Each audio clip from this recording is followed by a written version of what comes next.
1. И видел ли ты бой Стерлинга против Риверы, потому что он заявил, что не нужно беспокоиться насчет Яна или Риверы. Он главный претендент. Ну, я думаю, что он все что угодно может говорить так же, как и я, возможно, да. Я думаю, что руководство примет решение. Я готов драться за пояс, если мне дадут такую возможность, я с удовольствием ее приму. He can say whatever he wants, just like me, but at the end of the day, the UFC will make the decision. And if they want me to fight for the title, I'm ready. The last thing for me, we just saw a new champion crowned. I'm curious what he thought of Henry's performance tonight, but also when Henry started naming names afterwards, he said Cruz, Faber, Garbrandt. He didn't even say Aljamain, Jan. What did he think of that list of names? Только что мы увидели, как Хенри стал новым чемпионом, и сразу после того, как он выиграл, он стал называть имена Фейбера, Круза, Гарбранта, но не упомянул тебя и Стерлинга. Что ты думаешь об этом? Я не знаю, ему, наверное, хочется бить пенсионеров. Вот. Я молодой, мне 26 лет. Я готов составить ему конкуренцию, и я с удовольствием приму этот бой и сделаю это отличной подготовкой.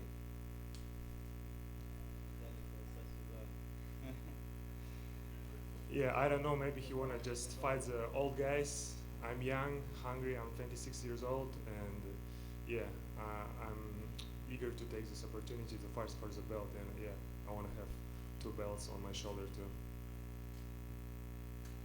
Peter over here, congratulations on the win.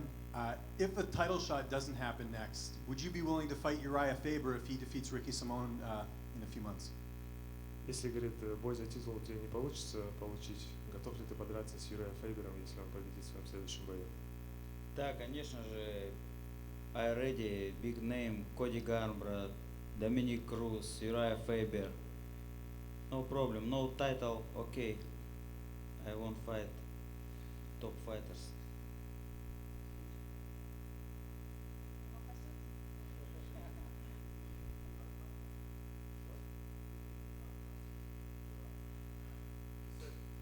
He said any big name. If title shot doesn't happen, then Uriah Faber, Cody Garbrandt, Dominic Cruz, he can fight them all.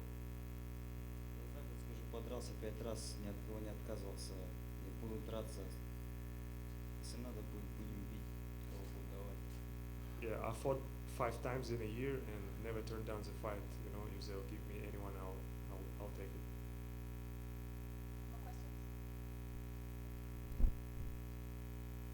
Thank you so much.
Да, уже?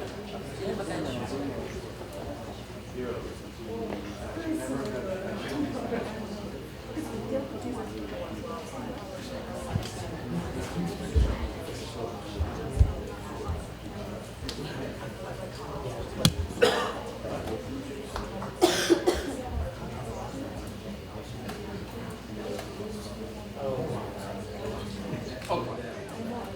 No, mine's kicking, but no, this is really sick.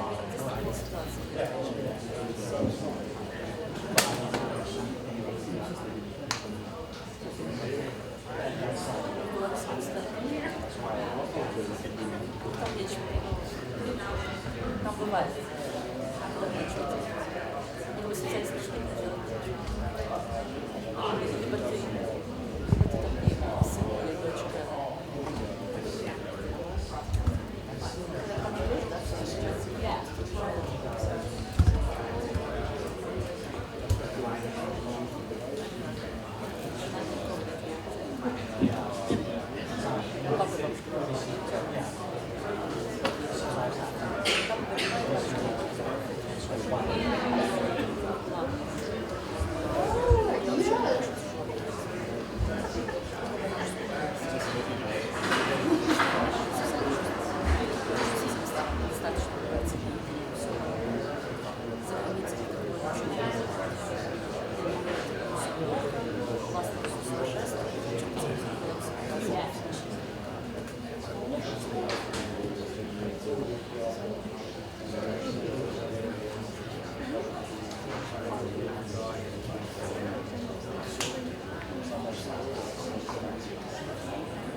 The attendance tonight was 16,083.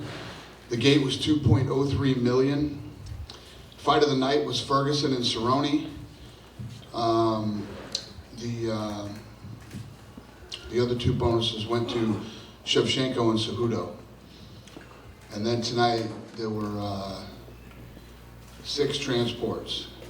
Jan, Pedro Munoz, Ricardo Lamas, Aljamain Sterling, Cowboy Cerrone, and Jessica I. And Cowboy does have an orbital fracture. Who has the first question? But I guess knowing now that we know that he does have an orbital fracture, I guess it was good. But can you just talk about the crazy ending to Cowboy first? I mean, the fight that everybody wanted to see. Was it disappointing for you? Did you think it was the right call? What did you think? No, listen, it's unfortunate because he did hit him after the bell, and it sucks when that happens. You know, the ref should have jumped in there and made sure that that didn't happen. And Tony Ferguson looked great tonight. You know, he fought a great fight against a very motivated, prepared Cowboy Cerrone. So he deserves all the credit for the fight. It just sucks that, you know, bad things flapping out in the wind for him. So it happens sometimes, though. What are you going to do? Yeah. Of course, we know that we got Khabib and Poirier coming up. Ferguson said I think he'd be open to a rematch. He said he'll take Conor. He said he'll jump into that title fight.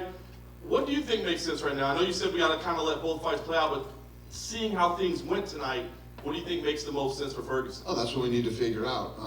You know, when we get back to Vegas, we'll, you know, get together on Tuesday and figure these things out. But doesn't really matter yet because, you know, these guys still got to fight in September. We got Poirier and Khabib, so. We'll let that happen first. All right. Yeah. Shevchenko. No, I don't make fights the night of the fight. Of course, of course. Shevchenko, can you just talk about that? I mean, maybe one of the most dramatic knockouts in women's history for sure, maybe in UFC history. She's a beast, man. She's an absolute beast, and she gets better every time she fights. Scary. Caitlin Chookagian was fighting first fight of the night. She said she thinks she deserves the title next. Do you know what makes sense for Valentina at this point? No. I haven't even thought about it. But the Caitlin fight was good. That was a close fight. It was a good fight. I don't know. We'll see. And then last thing I got to ask you about Cejudo. A great accomplishment for him tonight. You know, overcame some early adversity. What did you think about his performance? I'm blown away by his performance. I'm never going to doubt that kid again. Okay, so tonight going into this fight, you know, Marias is bigger, stronger, explosive, you know, has a ton of weapons, and he was busting his legs up. Cejudo, what he did tonight, he did it with no legs too. I mean, that guy had no legs left. I thought this fight was 10 or 12 leg kicks away from being over. And the way that he adapted in that second round and switched up the entire fight, running right into Marlon and trading with him. Then he puts him in the clinch and hits him with like 10 knees to the face, and the knees to the body that he was hitting him with. It was unbelievable. I am blown away. So, you know, this guy has heard it all from, oh, you didn't really beat Demetrius, it was a fluke when you knocked out TJ. You can't deny the guy anymore. I mean, he's awesome. Yeah. He laid out kind of a weird hit list with Cruz, Faber, and Garbrandt. I heard he was saying some nutty stuff on the mic. I didn't hear any of it, but I heard he was going crazy. Yeah, did any of those fights make sense? When you got Jan, you got Aljamain, that both think they're number one contenders. Right, and who was he calling out? Cruz, Faber, Cruz is injured. and Garbrandt. Faber's old, and And Garbrandt. And Cody Garbrandt. Got it. Yeah, I don't know. We'll sit down with him and figure out what he's talking about and see what we'll do. Cool. Last question for me. You know, you said going in, you felt like he was the kind of guy that could defend 2 titles and would do it. But I said if he could get through Marlon Marias, right, I would not. I absolutely. Does anybody in this room think he couldn't defend both titles? Absolutely not. After the Marlon fight, I'm blown away by it. He mentioned featherweight though. What these guys said. I mean, he didn't just go in there and try to wrestle. You know what I mean? And put him against the fence and get on top of him, and he ran right into him and fucking wow. I'm blown away. So yeah. So did tonight do anything to impact the flyweight division? You know, we're all trying to figure out what the future is there. Did tonight's performance have any impact on what happens with the flyweight 100%. division? Obviously, him winning had a lot to do with the division. So yeah, it was yeah.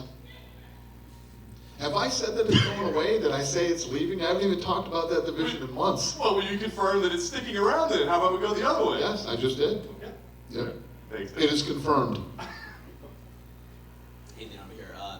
Did you talk to Cowboy at all on his way out before he went to the hospital? I didn't. And I mean, the fans were upset, but obviously he can't continue with the way that his eye was, right? I mean, Anybody that's in this arena tonight that thought the Cowboy should have continued the fight should be beat with a stick, okay? That's just horrible to think that that guy should go back in there and fight like that. He would, of course he would, but he shouldn't, and he didn't. That's why there's an athletic commission. Were you, and speaking of the commission, were you okay with all the things they did, the whole protocol, Yeah, replay, and yeah. that was Listen, the right call? at the end of the day, me, you, the fans, everybody just wants the right decision. No matter how long it takes or what they have to look at, let's at least get the right decision. And I think they made the right decision. Cowboy should have never blew his nose. He knows, he's lucky both his eyes didn't swell up from blowing his nose. So.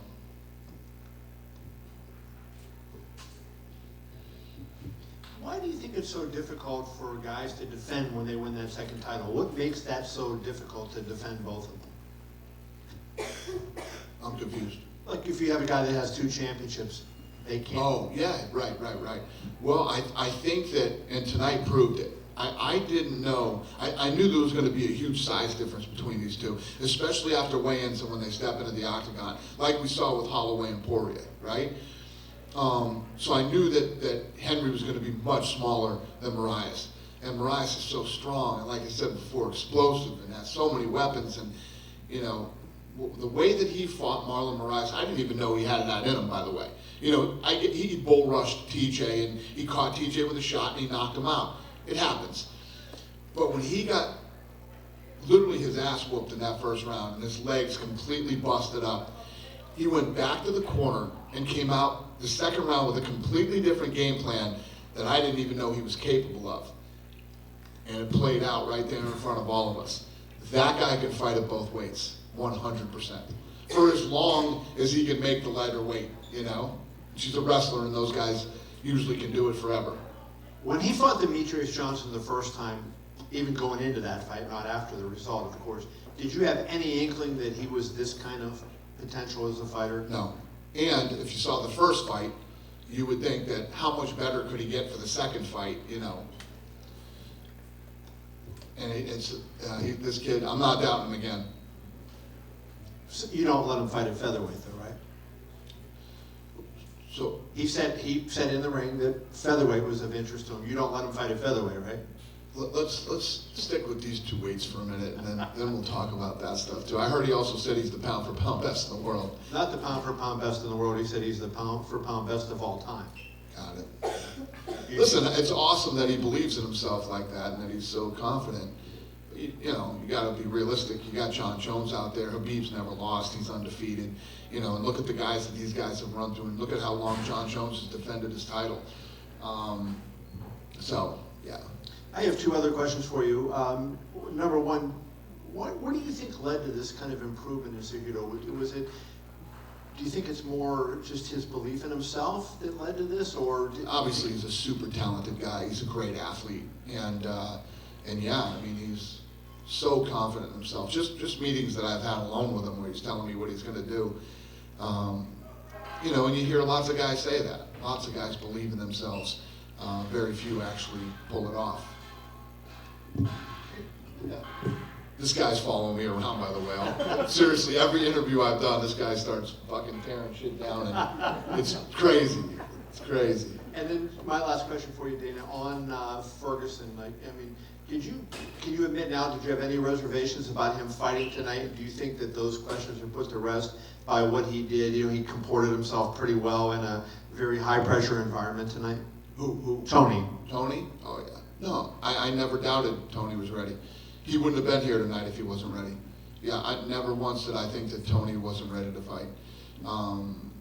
You know, as far as his health or mental health or whatever people think. Yeah, he wouldn't be here tonight. Dana, how impressed tonight were you with Alexa Grasso? And I know the Mexico card is coming up too, and you say you don't make fights, but is she somebody that you really want to get on there and probably pretty high up into the card too? So first of all, she's somebody that we were watching for a long time before she came to the UFC. Then she came in and didn't really live up to the hype. You know what I mean?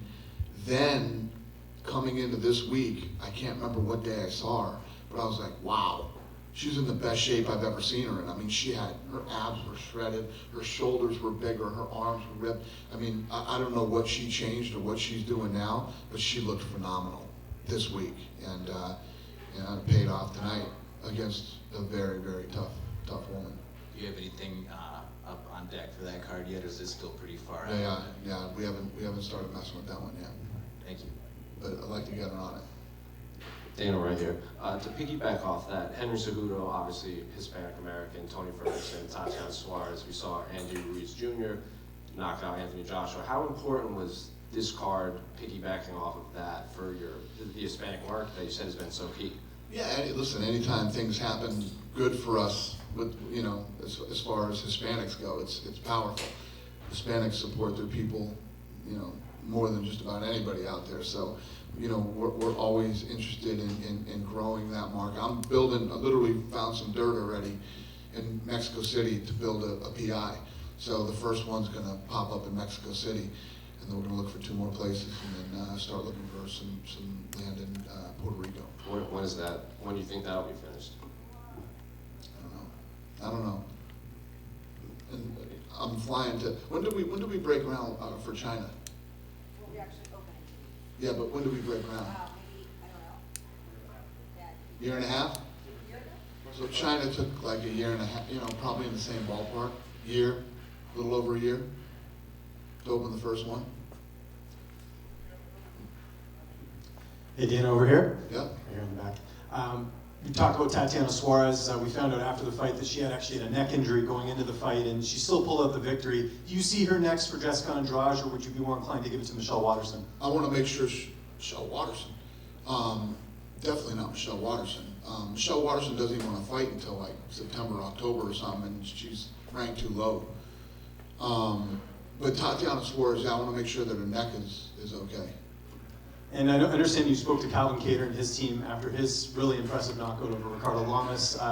He said there was some talk about a card in Boston. Anything you can Yeah, we're looking at a few spots right now. Boston is one of the options. So anytime we can go back to Boston, I'm in. So hopefully we can get him on the card and do something there. And last question, just on card locations. We've heard some rumblings. Vancouver might be getting a card this year. Anything you can mention on that? Is that true? I don't even know what to do. Yeah? Yeah, that's true. True. It's in September. That's what we're hearing. September? Potentially. Sounds like a yes. Good news for Canada. Just go with it. Be in Vancouver in September. It's official. So Danny, you mentioned that you've been impressed with Valentina Shevchenko. Could you just a little bit talk about when she first got signed with the UFC and how she progressed throughout this 3-year difference, and how you impressed her? I mean, forget about when she first signed with the UFC. Her progression in her last 3 fights. I mean, she is literally a wrecking machine. I mean, she is an animal. It's getting to the point where you got to start thinking, who's she going to fight next? I mean, there's always opponents, but she's so nasty. Listen, I don't know who's going to be jumping up, screaming for Shevchenko. I can tell you that. Maybe somebody will, but I wouldn't want to fight her. Do you think the trilogy between her and Amanda Nunes will happen in the future? I think that you keep them both in their weight class, and let Valentina defend her belt X amount of times. If you think about it, right now you got Amanda Nunes, who has Holly Holm, which is really the only big star she hasn't fought yet. She's taken everybody else out. Then you have a potential. She wants to fight Cyborg again. I don't think Cyborg wants to fight her again, but she wants Cyborg. So if that fight does or doesn't happen, hopefully it happens because Amanda wants it, but if not, no big deal, she already beat Cyborg. Then Valentina will have defended her belts, and then, maybe you do a who's the baddest woman on the planet type fight, and you do those two again. Anything's possible, but I'd say for a while here we keep them both in their own weight classes. And my last one, there are rumors about Sochi in August for UFC. Could you confirm if anything is confirmed and if anything is planned? You guys are making me give up all the stuff tonight. No, that's not true. What is true then? I don't know. Is there any truth to Russia that could be announced? I'm brain dead right now. I don't know what's true. I'm not Thank true. you. Oh, Russia? Yeah. What happened to Russia? What happened? I don't know. I don't remember. I'm getting old, honey. Bear with me. Any other questions? Shmo, what's happening? Thank you. Back here. Yeah? Hey, Dana, so Cejudo, getting back to Cejudo, now he's got 2 belts, gold medal. How much do you agree with the proclamation that he's best combat sports athlete of all time? You work for Cejudo? Wouldn't John Jones be the best combat sport athlete of all time? Probably, yeah. There's so many people out there. You got, you have, how about Amanda Nunes? I mean, I just said she beat every big name out there. Habib, the guy's undefeated. You know how hard it is to go undefeated, and he's in a nasty division too. Sugar Ray Robinson. Yeah, that's a tough one to claim, man. There's been a lot of bad human beings out there. Look at Shevchenko. Look what she's doing right now, and where she's headed. It's tough to call yourself the greatest right now, let alone the greatest to ever live. So with Shevchenko. I like his spirit though. Yeah. So Shevchenko, with the performance that Valentina did tonight and Henry, and with you being on ESPN now, does that magnify with their performances tonight? So huge, yes. Yes, I mean, I was telling some guys this week, you know, I came into this week and started to do all this media, and I start hearing all this negative crap again that you know, I've been hearing for the last 20 years. 5 months, maybe 6 months in that ballpark, we've been with these guys. The business has gone like this. I forgot to tell you guys the other day too, everybody was talking about Fight Pass, how that thing was going to take a hit. It was doing bigger numbers now than before ESPN. Even Fight Pass, considering the fact that we're on ESPN Plus, Fight Pass is even bigger than it was 5 months ago. So this ESPN deal is massive. I always knew it would be massive when we got on here. I don't know how any of you could ever have thought it wouldn't be massive being on ESPN. And the tide has risen and the whole business goes up. And that's just in 5 months. What's going to happen when we've been with these guys for 3 years? It's huge. It's just going to get bigger.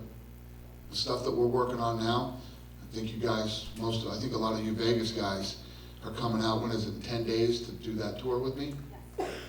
In like 10 days, I'm going to blow your mind in 10 days, what we've built and what we're doing and what the future is.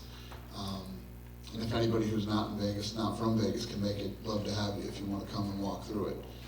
I'm excited. I'm really excited about it. So you're all invited. I would love to come to Vegas to do that. Julian Virgin from Atlanta. Aljamain Sterling looked very impressive in his bantamweight bout. Is it possible that we see him as a top contender in the bantamweight division? Yeah, listen, if Aljamain Sterling has always fought like that, he'd be a huge star right now. He looked great tonight. I love the way he fought tonight. You know, he didn't just try to wrestle, he mixed it up. I mean, in the output that he had tonight, the amount of punches, kicks, knees, elbows, everything that he was throwing, and he was nonstop. Very impressive. Peter Yan also got a big victory on the main card. Is it possible that we see him as a contender? Yeah, and he fought, you know, he fought a Jimmy Rivera that didn't want to lose tonight, you know. Rivera looked good too, and it's crazy if you think of the, you know, the first couple rounds I was thinking, Yan just won 2 rounds that he probably would have lost if he didn't get dropped, you know. Rivera fought a tough fight, and Yan looked really good. Final question. Overall, how would you say UFC 238 went? As advertised. You know, everybody was excited about it, including me. I got here Wednesday. When's the last time you saw me at a fight week on a Wednesday? I couldn't wait to get out here, and the buzz for this card was huge. Everybody was talking about it, and it lived up to the hype. Thank you. Thank you. Hi, Dana. You may have confirmed this before, but what was the status of Sterling's leg? Yeah, hold on, let me see. Yeah, he went in for his leg, yeah. I don't know. Okay. I haven't heard anything bad, so that's good. Okay.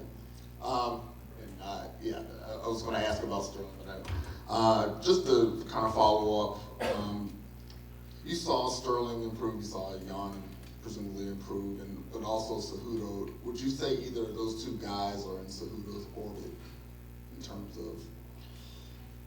Yeah, I mean, they both look good. Listen, they're both top guys in that division. Yeah, they're in his orbit. Okay. And then finally, you know, putting on your host hat, we know there were supposedly some Bears and Cubs here. You know, in Chicago, we're always interested in that. Who did you entertain tonight in terms of? Theo Epstein was here, Rizzo. I'm close to those two guys. I don't know many of the other players and stuff. And I'm a Red Sox guy, so I don't know. But they were all here. There were Cardinals here. There were Chicago Bears here. Cubs. As soon as the game ended, they all rushed over here after the game. Really cool. We appreciate the support. And I said this the other day, and I'll say it again. The support that this Cubs team gives us every time we come here in Wrigley Field, I've never seen anything like it. Such good people. The owner is a super humble, good guy. The coach, the players, I mean, the president, they're all really good people, and we appreciate it. Thank you, Dan. Dana, Yep. today, 205-pound announcement for Chris Weidman. He said he'd like to fight in October. I interviewed him. Would you put him on the Khabib-Poirier fight card in Abu Dhabi? Yeah. Well, I you know, we're looking at Chris right now and seeing when he's going to be healthy and when he can fight. Yeah, I think so. Potential opponent? What? Yeah. He's ready in October, not ready for September. If he fought in September? Are you messing with me, Shmo? You said you talked to him. Well, he said he'd like to fight in October, but maybe Abu Dhabi would be a good fight card in September? Can he do it? If he's willing? He's not healthy. You just said that. Well, he's recovering. He said he'd be willing to fight in October, but maybe he can recover quicker. Shmo, stop playing games. Okay. Who would be a potential opponent for Chris Weidman at 205? There's a lot of guys. I mean, there's a lot of potential guys for him at 205. Rematch with Luke Rockhold? I like him in Cannoneer. Okay. Appreciate Not it. saying that's what I'm going to do. I'm just saying that I like it. Huh? Is he? Yes. I still like that fight. He used to fight at light heavyweight Cannoneer. The last thing, quickly, Cyborg just tweeted that she asked for an immediate rematch and you just told her no. So, you remember that? Is that accurate? That she had asked for an immediate rematch. Remember I asked for an immediate rematch and you was told no. I guess she questioned the press conference and heard what you said. Yeah. Hey, Cyborg. What's the story, Hunter? Do you remember? I think Amanda wanted to go back to 35 once. So there you go. So what he said was Amanda wanted to fight at 35 again, defend her belt there, she's fighting Holly, then go back to 45 to face Cyborg. She wants to fight you now. So she wants that Cyborg fight bad. So if Cyborg's interested, we can do it. If Cyborg's not interested, like I said, it's okay. I'm not saying anything bad about Cyborg. I'm just saying, yeah, I understand. That's just the way it played out. But she is ready, willing, and able. You know, if she beats Holly, she wants to fight Cyborg. So if Cyborg wants to fight, it's there. That it? All right. Bye, guys.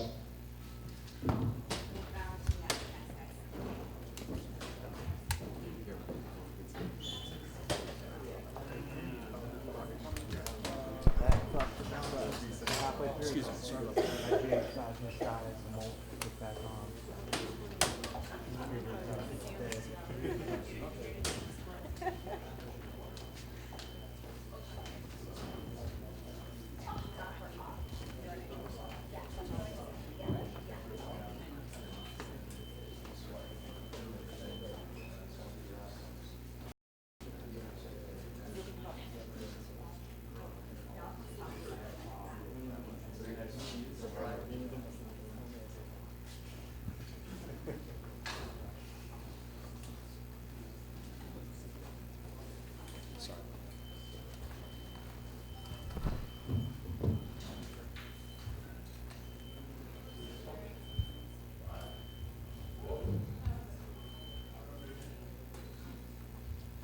Congratulations, Valentina. Very dominant performance and, of course, a spectacular finish. I'm curious, how do you evaluate yourself? I mean, there didn't seem to be many flaws tonight, so what did you think about your performance tonight?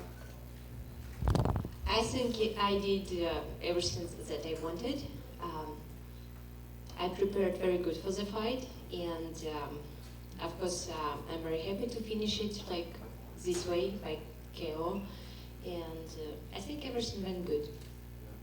The high kick was a spectacular finish, maybe the most spectacular in women's history. Did you have an idea that might be? Was it a tactic that you had planned, or was it something you just saw in that exact moment? About this exact kick, it's about a moment, but on my trainings I train everything, because being MMA fighter, I have to be able to use every single moment during the fight. And if I see the opportunity to make KO, I can do it because I have arms. And if I see opportunity to make submission, I will be able to do it because I was training for it. That's why I think it's very important to train everything. it was interesting because Caitlin Chukagian was the very, very first fight of the night, but she felt it was a #1 contender fight and that she deserves a title fight next. I imagine you didn't get a chance to watch it. Did you see any of it, and do you think she's a worthy contender? I didn't see the fight because I didn't see any fight of the card. But if she's like in the position being #1 contender, why not? And last thing for me, I imagine you got out of there pretty injury-free. What are the plans for you the rest of this year? Are there dates that you want, how many times, things you have going? What do you think we'll see from you moving forward? I will start to think about it right tomorrow. Yeah, I will rest 1 week maybe, and then go back to the trainings because I'm never resting. And of course, I'm ready to get back to the training camp and have another fight.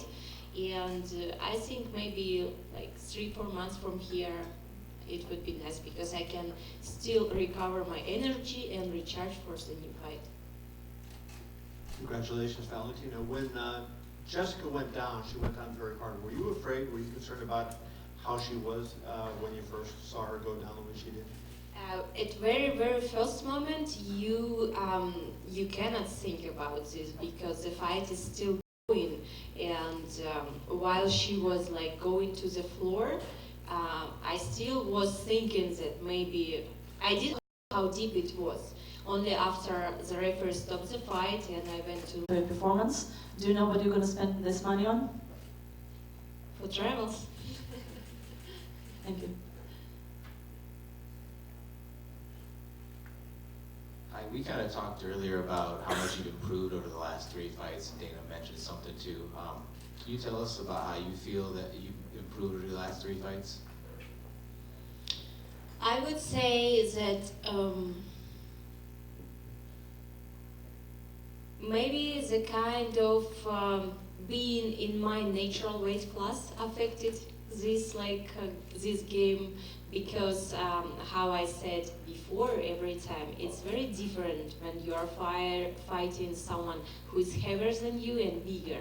You have to manage the distance, you have to manage this power, you have to calculate everything in your mind because you cannot go like in open fight with someone who has much power or more weight than you.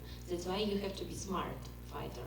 And maybe this everything is matched, like because I was waiting for so long to fight in my weight class, to fight with same-sized opponents, and finally I'm here and I can show just all skills that I have. So you felt the best you've felt probably tonight in your career so far? The best, difficult to say because I had so many fights during my fighter career, not only MMA, but Muay Thai and different kinds of martial arts. And each single fight, I have different memories, and every preparation, it was special preparation. And every fight, I was feeling very good. Thank you very much. Thank you. Congratulations on your victory, first and foremost. Thank you. I know you got the result that you wanted, but could you talk about your emotions leading into the fight? Did you feel like this was this a regular fight week? Were you nervous walking into the building? And yeah. It's never regular.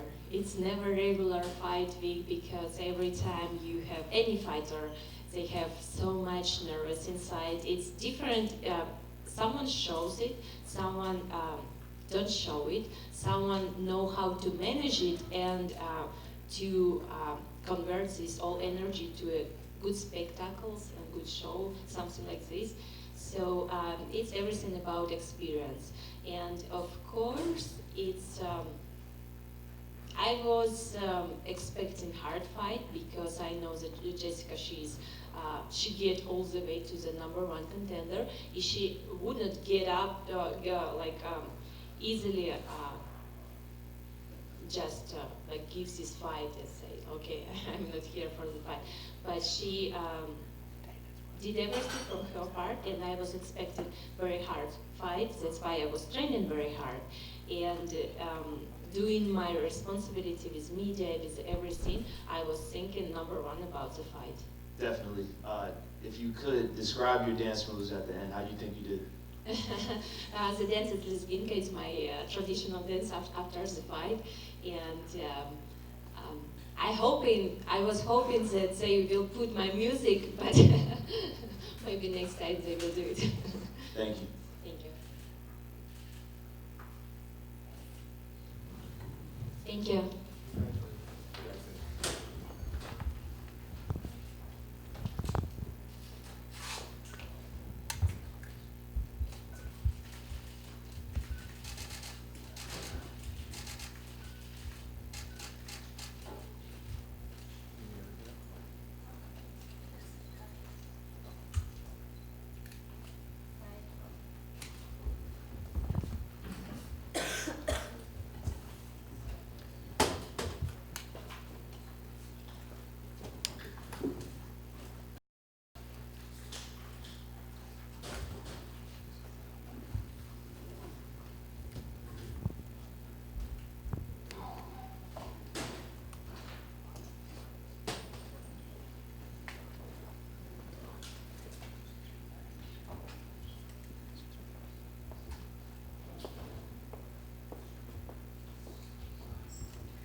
Tony, I know you weren't happy necessarily with the way the fight ended and the stoppage and that sort of thing, but you know, look, you can see your disappointment. But now you've had a chance to kind of cool down a little bit, think about it. I mean, what are your thoughts at this moment?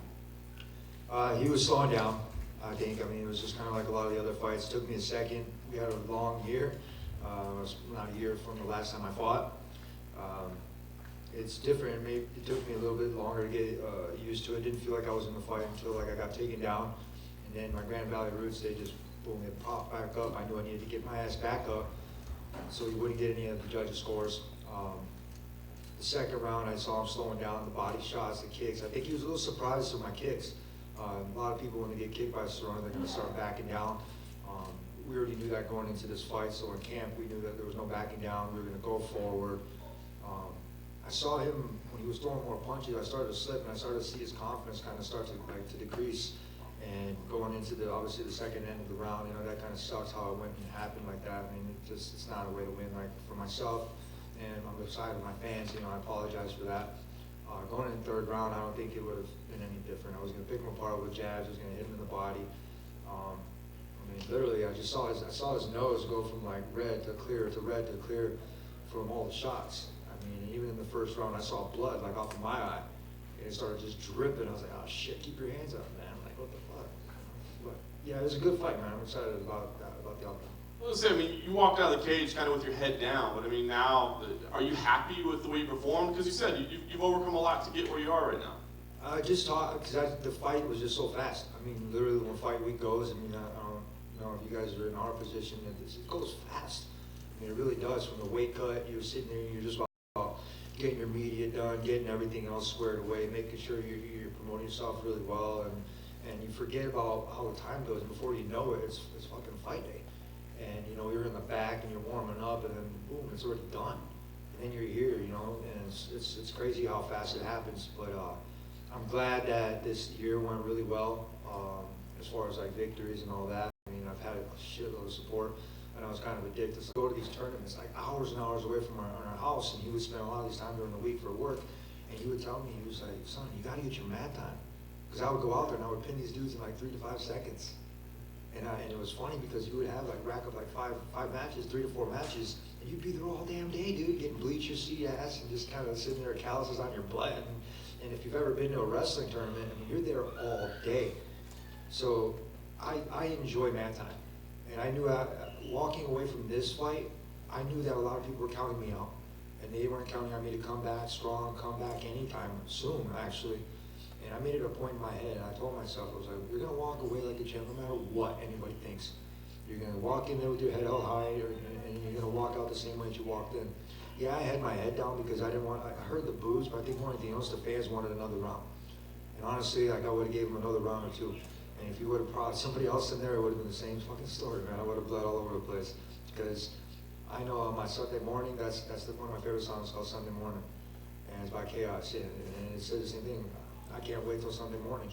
That's when you wake up, everything's done, and you're sitting there and you're hugging your family, and then you're just kind of enjoying, you're recapping all the fight, you're recapping all the interviews and the pictures, you're looking at it, you're like, yeah, that was fucking fun. Immediately after, you said you'd be open to a rematch, you'd be open to Conor, you'd be open to a title fight. If you got to call the shots, which one of those three scenarios makes the most sense for you? Yeah, 12 fights in a row, man. I should be calling the fucking shots. I mean, I have a title already. I mean, fuck, everybody else needs an eval. It's kind of funny, but I don't know what else I have to do in this division to keep after it, man. I mean, like I said, it's a round robin tournament, but I'm tired of it right now. I'm here to stay. I am the fucking champ. You know, I don't have to go on and refurbish a lot of that stuff.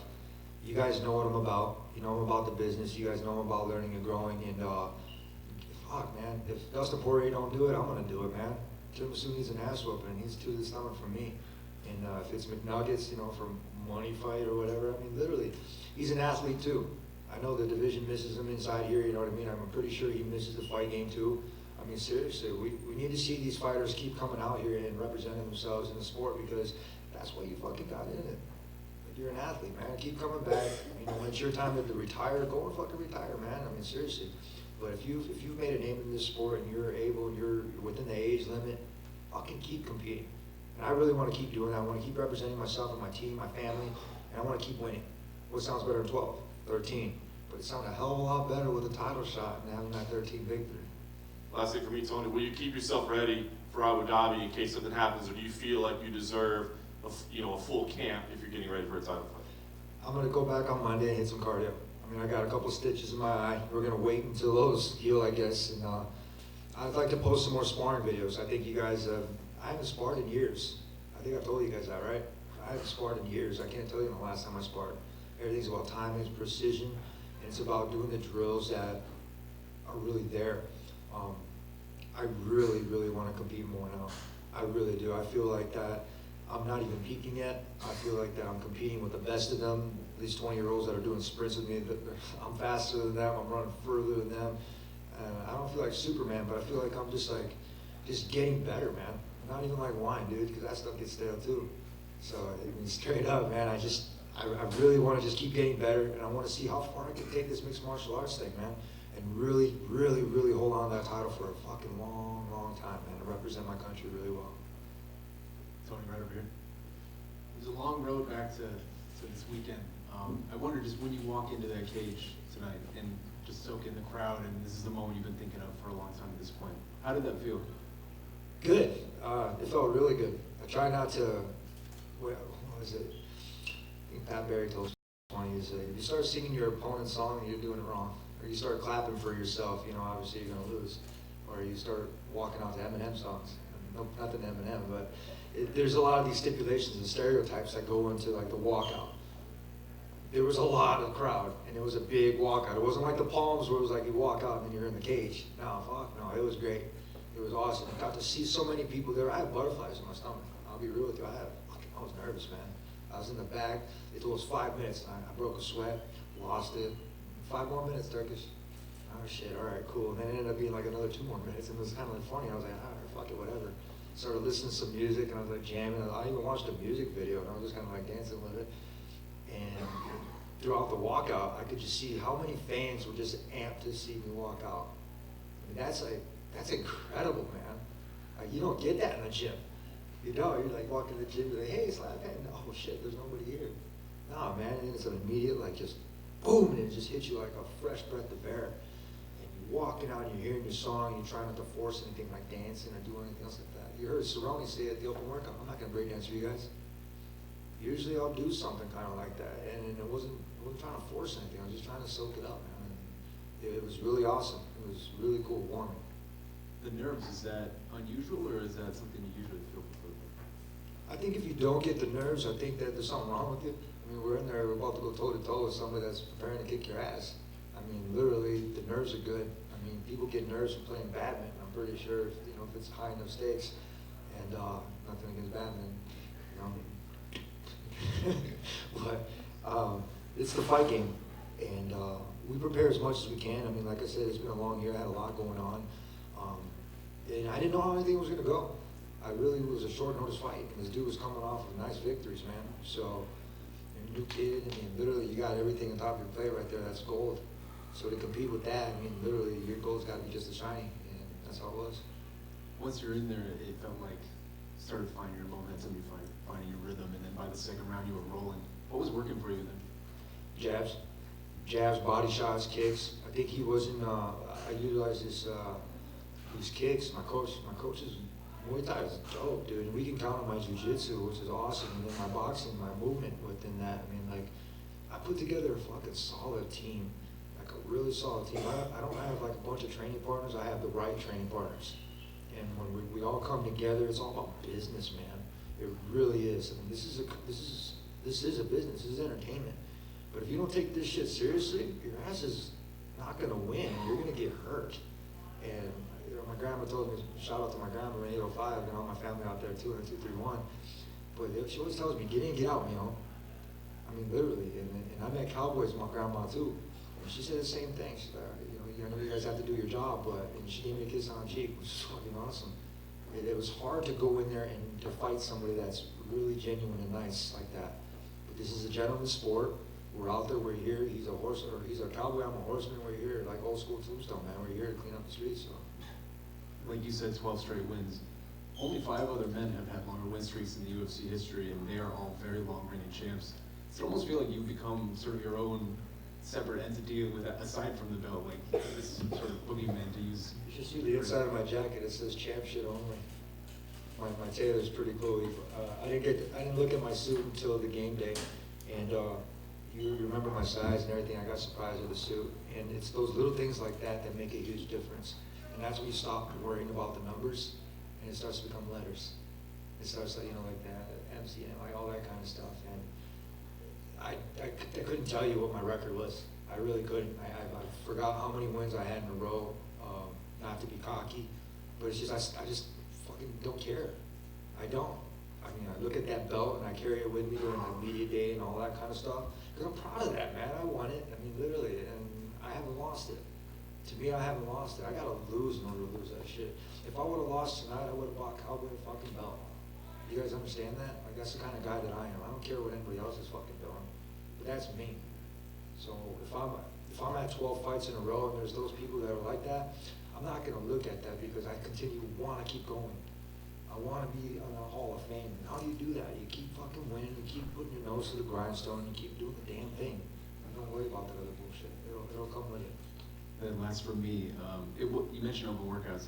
It seemed like there was a moment, maybe towards the end of open workouts, where you sort of laid down on the mat and just kind of took in the moment, and the crowd was really going for you. They were really excited to have you back. What did it mean just to feel the love from the community this week, throughout the week? Well, I actually laid down because I wasn't gonna do anything. I was just gonna sit there and lay down and see if anybody was gonna be like, "Are you gonna do anything?" But just all jokes aside, I mean, like, I like to do like little things like that. But the crowd, I didn't expect it. I didn't expect Chicago to be so awesome. When we get here, Monday we went for a run. We put in 6 miles, ran to Lake Michigan, felt like home, like I was across the Muskegon. And everywhere we went, dude, we had these people like, "Tony!" I'm like, how do they know it's me? And I'm like, oh shit, you got your jacket on. It says Ferguson on the back. So it says UFC, so I started cracking up, and the cameraman was actually running with us, which was pretty cool too. He was keeping up. So it was inspiring, dude. Like, it felt like I was back where I belong. It felt like this, like, it's not just like where I belong. This is like my job, but not a job. It's like a career, but it's more than that. Like I said, aside from like victories and wins and stuff like that, I want to see how good I can get. I really do, because I don't think I've even peaked yet, man. And to have these people, dude, they write me emails from all over the world. They're telling me how inspiring, how motivating, how just the things, you know, that went on, and just how to bounce back and from surgeries and from all the bullshit. And And sometimes I get to respond to them, and I like to show my team a lot of this because like it's them. It's not just me. Because without them, literally, like seriously, man, I wouldn't fucking, I might be here, but it'd be hard. It'd be a lot harder if I didn't have that support system. I mean, so thank you guys for the emails, man. I see them and I read them, and you know, like half the time it says, I know you probably won't read this. Fuck, dude, I try, and I really do, and if I can't respond to you, well, at least one time I'll try. I swear. Thank you. Tony, congrats on a great fight. I guess based on what you said about your grandmother doesn't care about mat time too much, eh? Hey, no. Get in, get out, you know. That's what she says, and yeah, she knows it's a fight game, man. My very first fight that I had, I was borrowing her car, and I moved to California. Didn't really have much. I just had like 2 suitcases and like $50. And I borrowed a car, and the very first fight I had was an amateur fight. I went home, told my parents, I was like, look, hey, I got an opportunity to turn pro. I was like, I'm going to turn pro in this sport. And they were like, well, if you're going to do it like anything else you do, train hard and give it everything you got. The very first check that I got, I don't even know, it was like $500 or something like that. Very first fight. And I was so proud of it. I gave my grandma that check, and she cried a little bit. And I was like, I'm in the right fucking sport. I was like, I enjoy what I'm doing. Everybody else didn't know what the fuck I was doing. They thought I was out fucking around because I wasn't at home. I was out in the gym 24/7. That's what I was. And that's how I've been since I started, since 2008, 9. I've been consistent with that because effort times consistency is confidence. And the only thing I've been building in this sport is confidence, straight up. One of the things that seems like, I don't know how many guys it is, but maybe your last 7, 8 fights in a row, you broke everybody up. I mean, broken noses, cuts on their forehead. What is it about you that does so much damage to your opponents? And do you think when you see blood that it makes you a little more vicious in there? No, I don't think so. I never ran the ball in football, right? And my pops was like, you don't run the ball. First time I ran the ball, I broke my wrist. So I've always been a cornerback, and I've always been running towards danger. When you see your opponent start to break down, regardless if there's blood or not, and in wrestling it's the same way. You see their cardio start to decrease. That's when you got to put the pressure on. That's when you put that aggressiveness in, and it's not about like the Bruce Lee or the BJ Penn. Yeah, it could seem like that, but that's another way to win.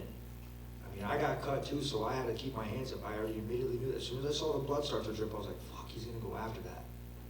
And it's just like, I mean, yeah, you said if you smell blood, you're gonna go after it. More than anything else, it's just like a target. Boom, you're just gonna be like, boom, I'm gonna start picking at it, make it better.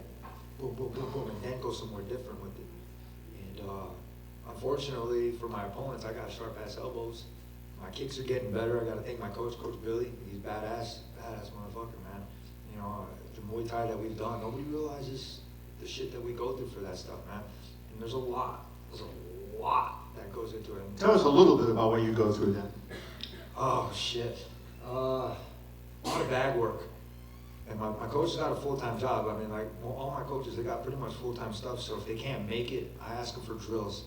I'm like, hey, can you give me a couple of drills so I can do this stuff? And they know I'm gonna fucking do it. They know I'm gonna go out there and I'm gonna bust my ass and do that stuff without them being there. I don't mind training by myself, but this camp I had my buddy Vic, he was there and he was in the military. There's a lot of military people that I've had a lot of support from, and I have to think of myself the same way. I have to go out there and do it with professionalism. I have to make sure I do it and I get home safe. And that's the biggest priority that I have, is to make sure that I can make it back home to my wife and my kid. I could be doing a lot worse stuff, man. And we're in a sport, and I'm very fortunate to be able to do what I love. Your ring, is that anything in the sports related? Is that a championship ring of any kind that you're wearing? It's a state championship football ring for MCC. You were a key contributor? I was a cornerback. I was cool. I did all right. Be as good as you were a fighter? I'd like to think I was a good athlete, still the same athlete. I haven't stopped, man. I'm a crusader. You know what I mean? And that's it's fun, man. It's something I've learned to be able to do, and I've had great coaches. I keep in contact with a lot of my coaches, and they always say the same thing. And I've been fortunate that all of my coaches said, they were like, if I can't get you to that certain spot, we're gonna make some phone calls to get you to that next person that can. That's not selfish, that's unselfish. And I've been blessed with people that have done that my whole entire life, and it's pretty cool. I'd just like to ask one more question. If you could break down two fights, Poirier and Khabib, how you think that might go? And then yourself against Conor. If that fight gets made, that would be a fascinating fight. How do you see yourself matching with him? First question with Dustin and Khabib. I see Dustin, he plays a lot against the ropes. I mean, he does a lot of boxing. He's got some good hands, but the kid needs to get his back off the ropes. At my academy, I have a full 20 by 20 canvas, but I don't have any ropes around it. And I do that for a reason, so I don't get on my back on the ropes. Once you get your back against the cage and you start doing that, Khabib's gonna put that pressure. He's gonna take you down, double leg you. He's gonna mount you like that dummy, and he's gonna play smash and grab. I mean, that's how I see that playing out. If I were to fight Khabib, guarantee you I would throw him from his feet to his back and beat him like in Sambo, like a 5-point move in wrestling. That's my background. So as far as even McNuggets goes, I would love to stand toe-to-toe, go with that dude. I respect him as an athlete, as a person, he's kind of a douche, but I mean, it's improper 13, man. Literally it is. And I got an attitude, and I have a different agency right now, which is great. There's no conflict of interest. That's number one. And number two is I'm here to kick some ass, man. You know, I ran out of bubble gum, but we're here to do business. Thank you. Thanks, guys.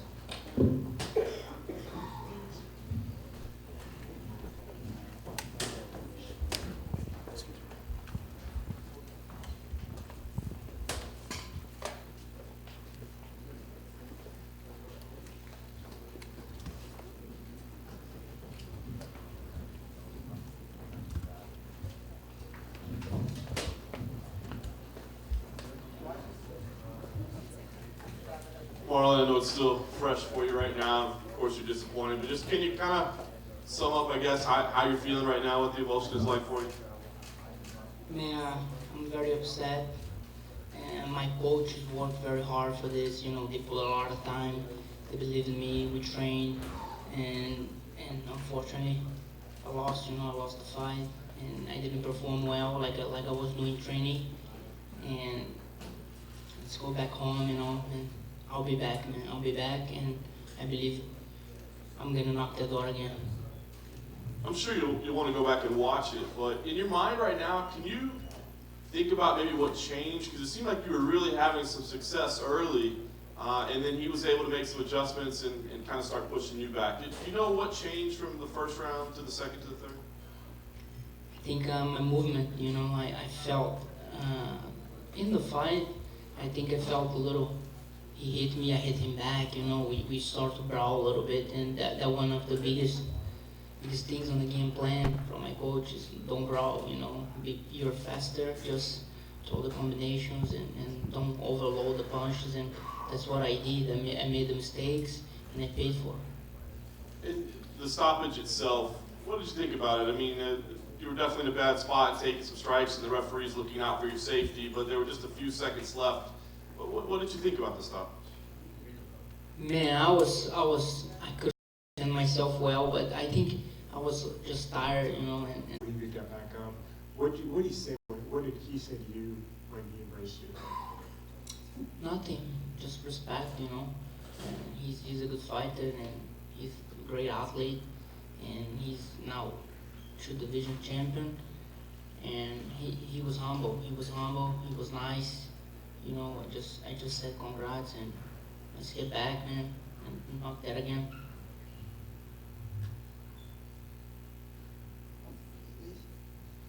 Marlon, você estava pensando no primeiro round, mas onde foi o momento que você acha que realmente virou a chave, que você se perdeu ali na luta? Eu acho que foi da metade do segundo round pra lá. Eu comecei a cometer alguns erros ali que eu não vinha cometendo nos treinos, e era exatamente o que eu não podia fazer. Acabou que ele cresceu na luta, eu fui um pouco também com a torcida fazendo muito barulho, a gente começou a trocar soco, e eu também troquei muito soco com ele ali na curta, não era o que eu devia ter feito, e foi o que eu fiz, e eu paguei por isso. Você acha que você se empolgou?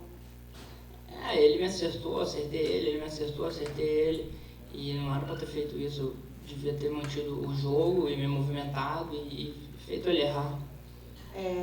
Os chutes baixos, durante a semana a gente teve aquele rumor que ele teria se machucado, isso chegou ao seu ouvido, os chutes que você investiu bem, tanto os baixos quanto os altos no primeiro round.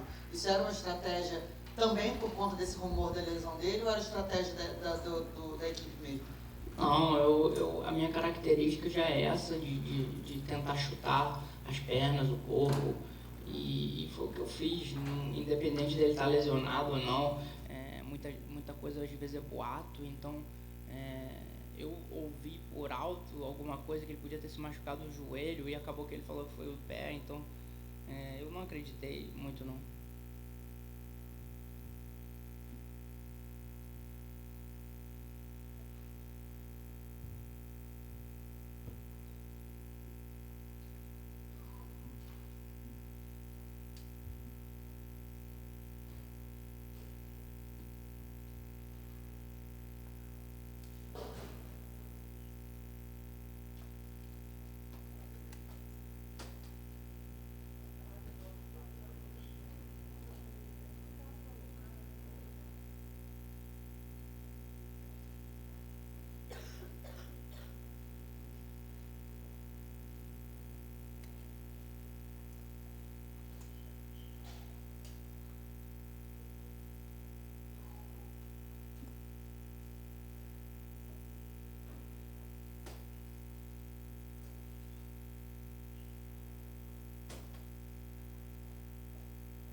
does. He's still doing it to us.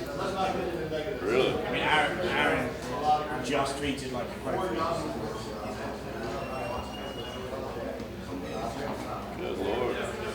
Because you know, he's probably No. Well, first, you have to have the flyweight champ talk. Then, that was a dope pass.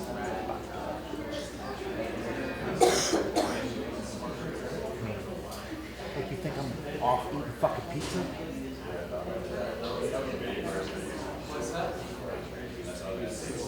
A bunch of Cejudo.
I'm a clap.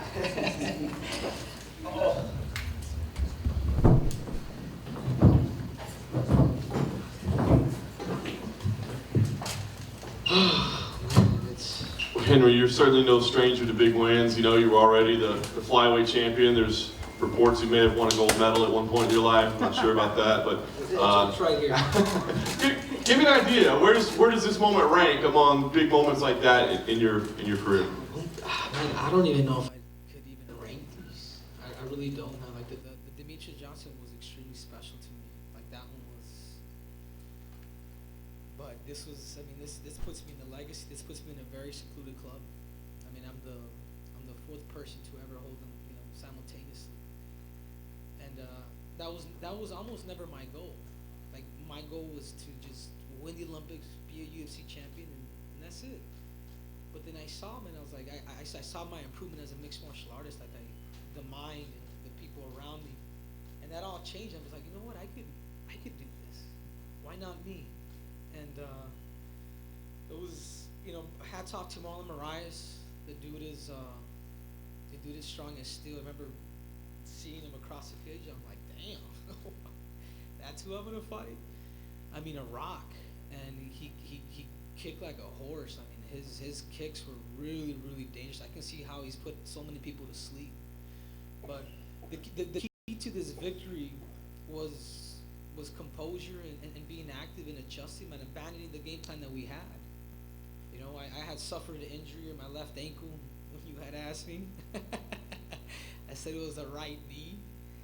But I had suffered it on Tuesday night, like the first night that we got there.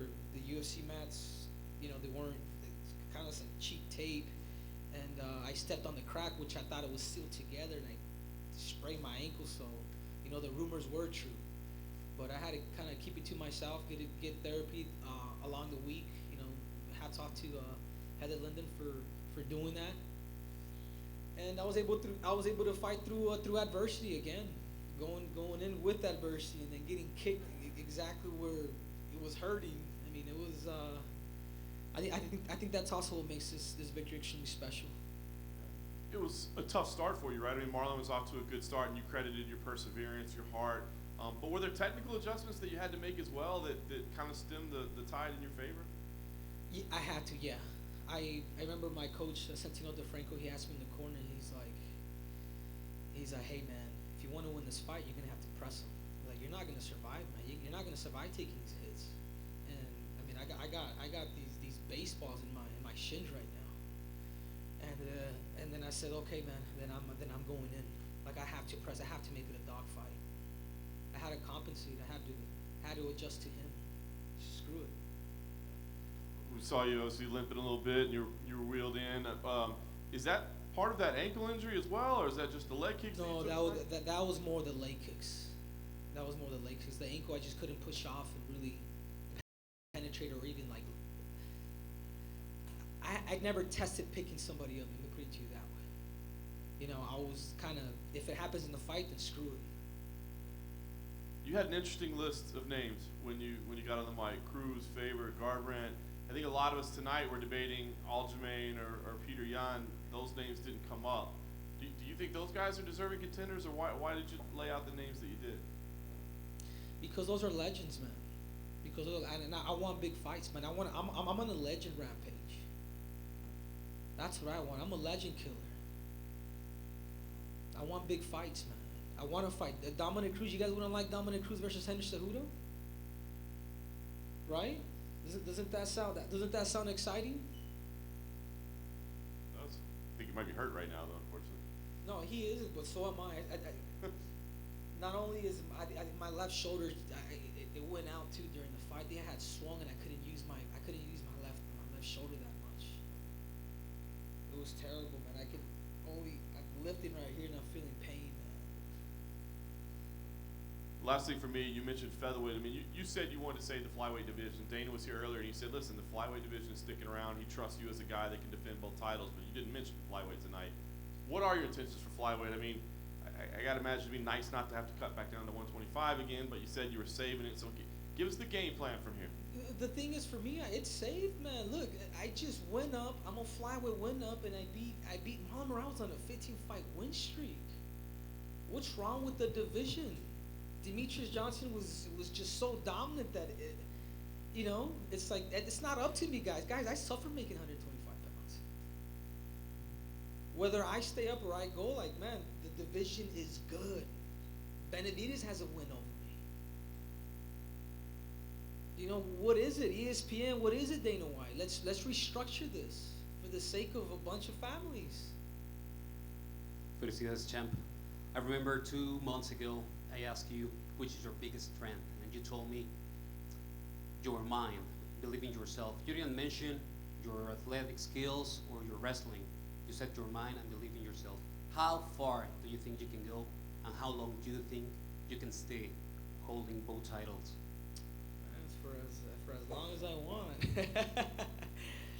But, man, and if anybody ever gets offended that I call them out, yeah, I just want to challenge myself. That's it. I just want to see how far I can push the mind, body, and soul.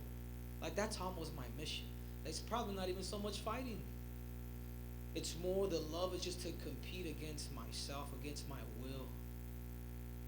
You guys think it's easy coming up here and doing magic tricks and pulling out, snakes and rabbits out the bag? Like, man, I'm adding pressure to me. I'm adding pressure to me with the killer. A man that has 3 knockdowns in the first round.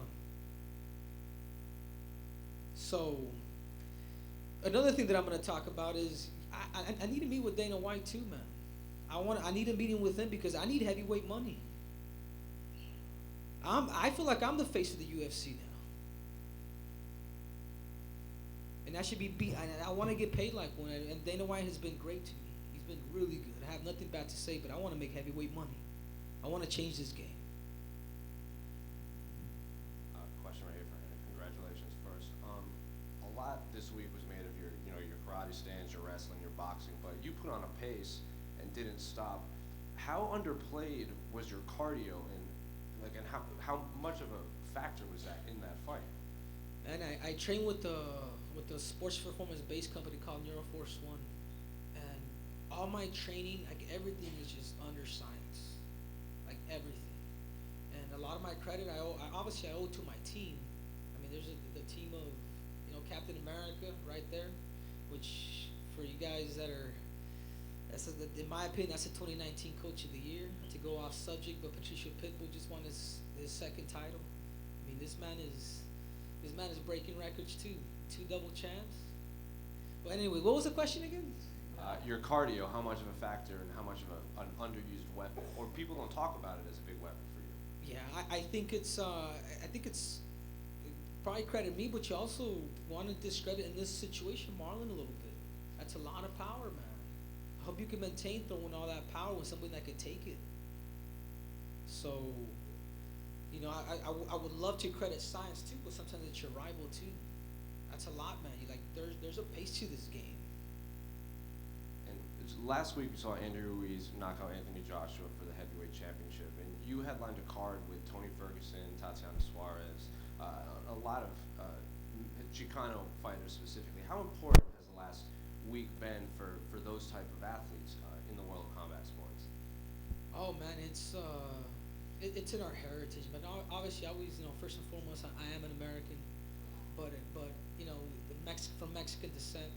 But it's almost like when you're from Mexican descent, it's almost like in your DNA. It's almost like it's your job. If you're gonna fight, you better win.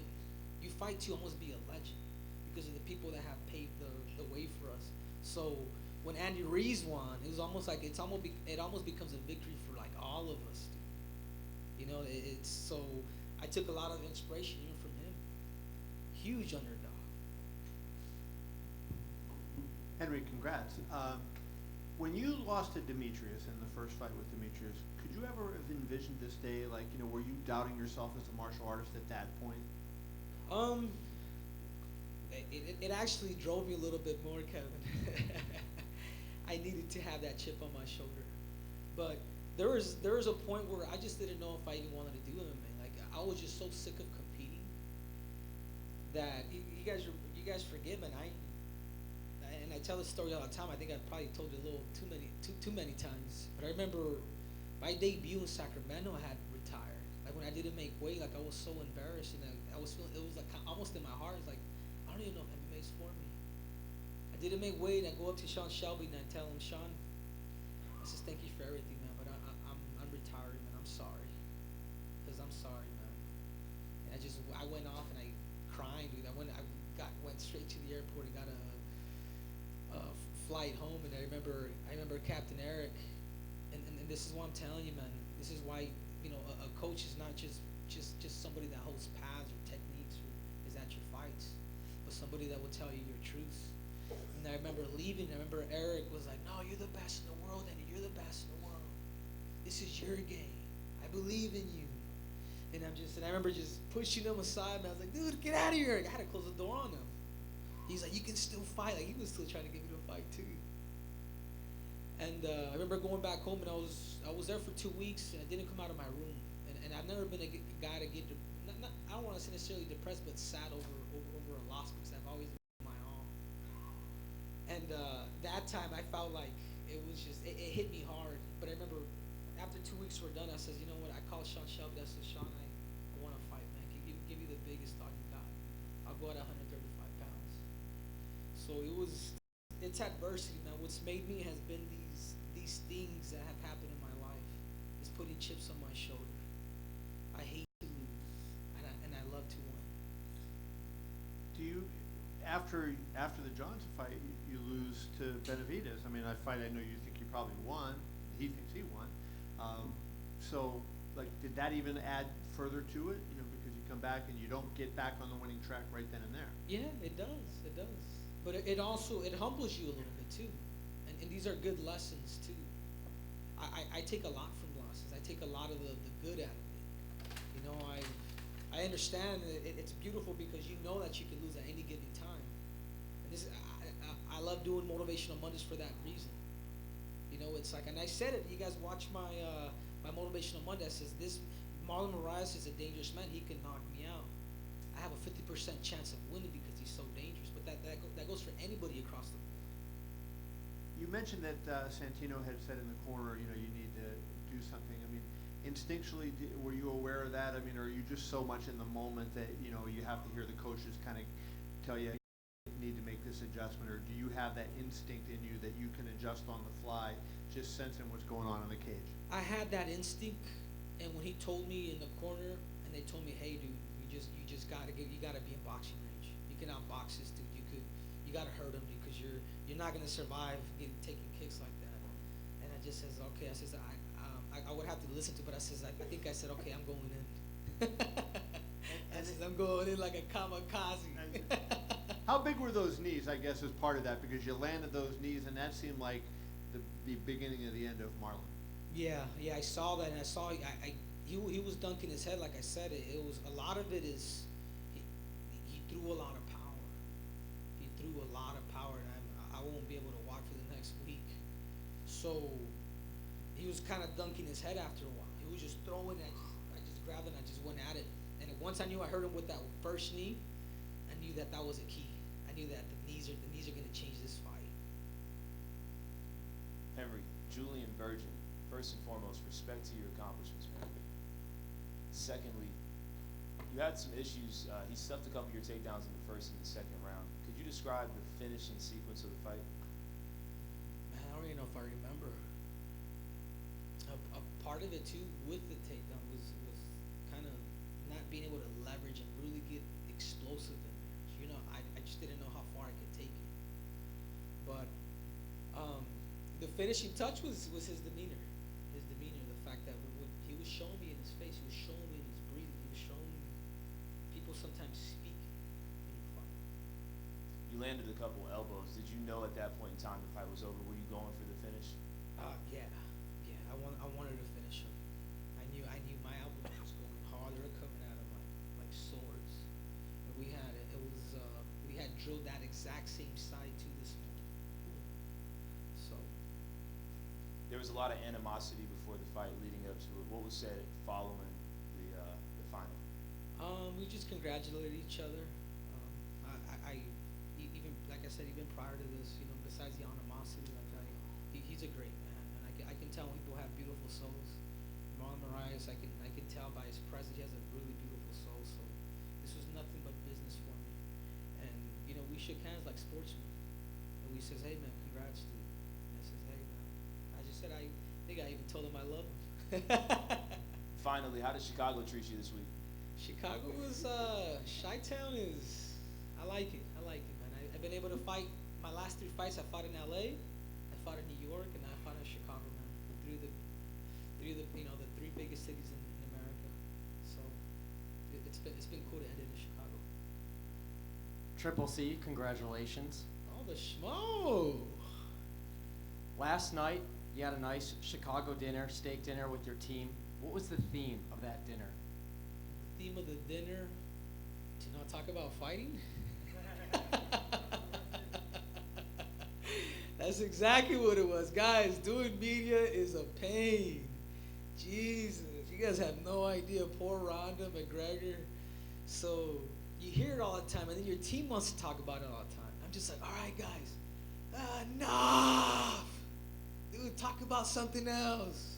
So that's what the talk was about, not to talk about fighting. You and Marlon are both represented by Ali. Has he contacted you? What was the message? Ali hasn't. I haven't checked my phone. I'm sure he has. Ali's he's like a brother, man. Sometimes I think a lot of people he's misunderstood by a lot of people. He's a great man. I'm sure he called. What was the last thing he said to you? He said, best of luck. He said, best of luck. He says, you know, you're a legend. You accomplish everything, man. He says, I look up to you. I'm just like, damn, Ali, that's truly nice of you. Thank you. Henry, last two in Spanish. Después del primer asalto, ¿qué fue lo que cambió? Te había castigado mucho, sobre todo en el primer round, con esas patadas a las piernas. ¿Qué fue lo que cambiaste? ¿Cómo viste tu approach para poderle dar la vuelta a la pelea? Man, eso le creo que el corazón, o sea, más que todo si está lastimado.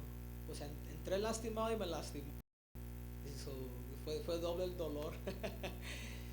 Pero fue el querer, o sea, fue algo del corazón, fue algo de, hey, man, me pertenece a mí.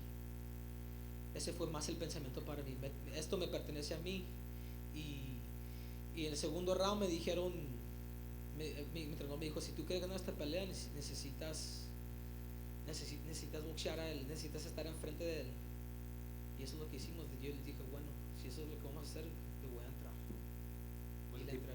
Con ese tipo de victorias, Henry, ¿dónde crees que ese tipo de triunfos te ponen actualmente dentro del deporte y dentro del UFC? De verdad no sé, de verdad, man, significa mucho. No te puedo decir dónde está rankeado, pero significa mucho. Significa mucho porque, man, yo respeto mucho a Mark. Yo creo que él es un peleador muy bueno, o sea, 15 consecutivas de peleas, o sea, noqueando a todos en el primer round. Yo sabía. Eso no fue tanto por el cinturón, pero creo que también fue él. Porque yo sabía que era el número uno contendente aquí en los Estados Unidos, digo, en el mundo.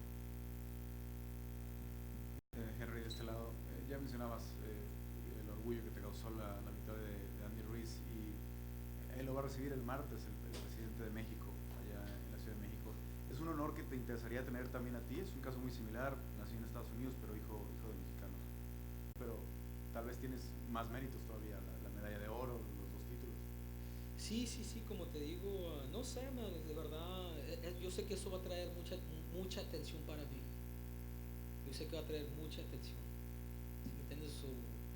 Necesito hablar con Dana White, con mi equipo, y a ver qué es lo que me conviene más como peleador, man, porque yo pienso que nosotros necesitamos pagar un poquito más. Yo creo que yo me lo merezco. So, yo quiero tener esa junta con Dana White primero antes de pelear, porque yo me la merezco. Medalla de oro, cinturones, 2. Ya estoy listo para hacer un billetazo.